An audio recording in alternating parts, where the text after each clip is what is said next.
Assalamualaikum warahmatullahi wabarakatuh. Perkenalkan, nama saya Fikri Haris dari kelas HR 18E akan memaparkan materi saya yang berjudul Partnership Arrangement atau pengaturan kemitraan. Jadi, sebelum saya menjelaskan apa itu pengaturan kemitraan, saya akan menjelaskan terlebih dahulu apa itu kemitraan.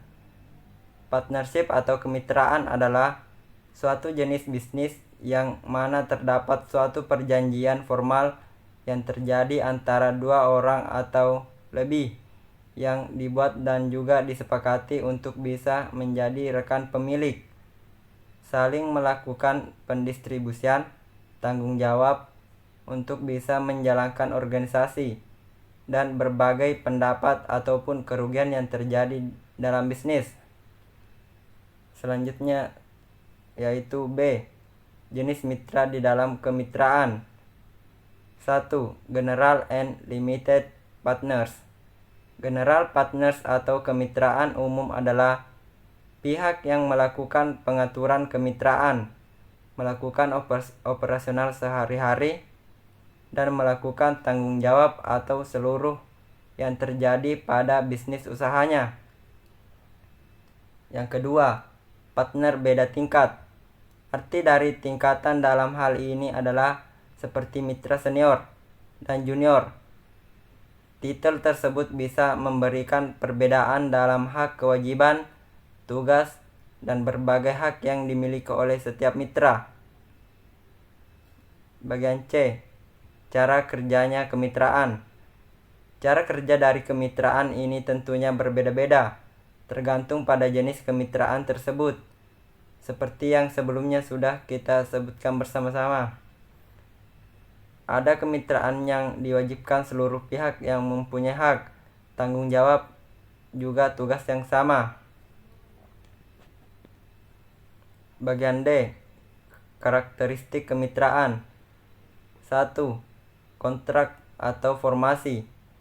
Suatu perusahaan yang mempunyai banyak pemilih harus mempunyai suatu perjanjian hukum antara setiap mitra.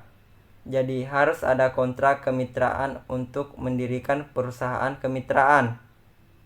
2. Kewajiban tidak terbatas. Setiap mitra harus bertanggung jawab terkait pembayaran utangnya, bahkan bila itu harus melikuidasi aset pribadinya sendiri. Bagian 3. Kontinuitas. Dalam urusan kebangkrutan, kematian atau pensiunan mitra, dan lain-lain, setiap bentuk kemitraan akan dibubarkan dan mitra yang masih tersisa harus bisa membuat kemitraan baru, sehingga setiap anak laki-laki tidak bisa mewariskan kemitraan yang dilakukan oleh ayahnya, melainkan harus melalui persetujuan mitra lain. Ia bisa ditambahkan sebagai pasangan yang baru. Yang keempat, jumlah anggota maksimal 20. Tidak ada nomor yang spesifik pada jumlah maksimal anggota yang memiliki perusahaan kemitraan, tapi berdasarkan Companies Act, untuk perusahaan perbankan hanya diperbolehkan 10 anggota saja, sedangkan untuk perusahaan lainnya maksimal adalah 20. 5. Agen reksa. Seluruh mitra memiliki tanggung jawab terkait operasional perusahaan. Itulah tadi penjelasan dari kemitraan. Sekarang saya akan menjelaskan apa itu pengaturan kemitraan.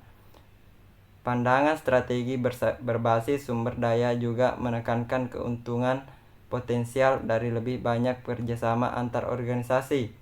Apabila jika saling melengkapi kompetensi, ketika organisasi membangun kapabilitas, ini cenderung dihasilkan secara internal, tetapi juga dapat dibagikan atau dibuat di seluruh batas-batas organisasi dan satu atau lebih pemasoknya, distributor atau pelanggan. Penggerak globalisasi organisasi, alat, teknik, dan dampaknya terhadap individu dan bisnis akhirnya berkembang.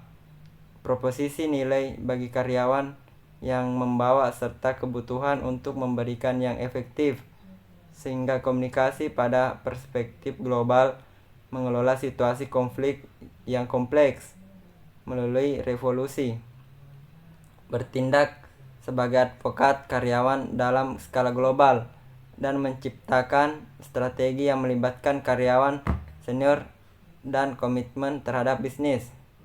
Itulah tadi pemaparan makalah saya. Mohon maaf bila ada salah kata. Sekian dan terima kasih. Wassalamualaikum warahmatullahi wabarakatuh.